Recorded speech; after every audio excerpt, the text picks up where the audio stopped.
Pertempuran sengit kembali pecah di arah Pokrovsk saat pasukan Obrani Rusia dari grup militer pusat melancarkan serangan besar-besaran terhadap formasi militer Ukraina.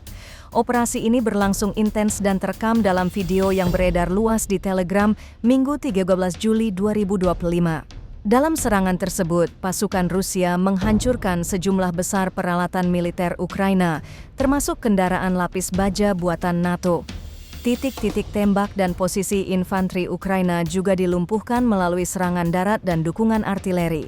Rekaman memperlihatkan kendaraan militer terbakar hebat, personel musuh dilumpuhkan, dan beberapa posisi pertahanan hancur total.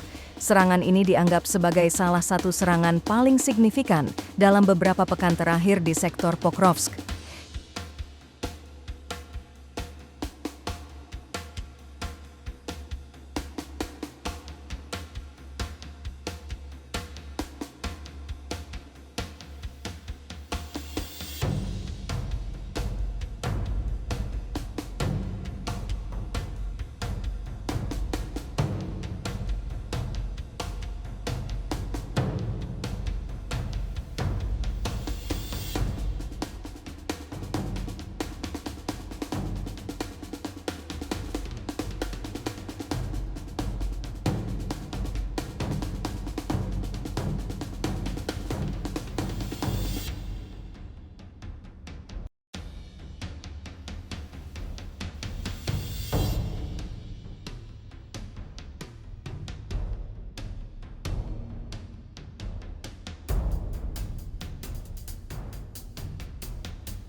Download Tribun X sekarang, menghadirkan lokal menjadi Indonesia.